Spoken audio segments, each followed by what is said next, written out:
ezasekhaya isithwalo engihlezi mina ngisibona ukuthi isithwalo esilungeleyo esedlozi. Isithwalo sedlozi emkhulu silula ngoba usuku usebenzisa amandla akini ukuthi uthole yonke lento ofuna usukuyifuna ngaleso sikhathi leso.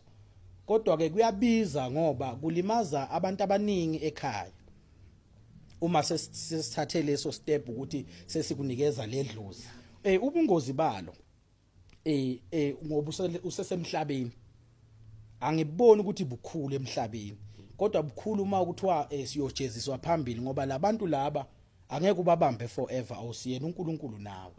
Phambili mawucala ukushona wena noma kulimala wena, le ingane zakho ezisele ngemuva ayizabe isaba into yalutho kangangokuthi noma kuthiwa udokotela uyawushintsha lowo mntwana loyo abe yinebethoni abe intwamntwana nje ongasafuna ukuyosebenza noma kuthiwa uthishera ashaya ingane axoshwe kugcina sekungathiwa sekulimala yona le degree yasebenza ngayo ishabalali iphele ngoba wena lento le uyithole ngenkani ngokusebenzisa amandla edlozi ngenkani. Kodwa ke futhi siyakwazi ukuyiqhubela phambili thina ukuthi efamily makuthiwa kukhona omkhulume naye weza kimi washo ukuthi no ubaba wayenze kanje, siyakwazi ukuqhubha lokho noma wena mawusekhona siyakwazi ukulungisa lo msamo ukuthi ungapheli.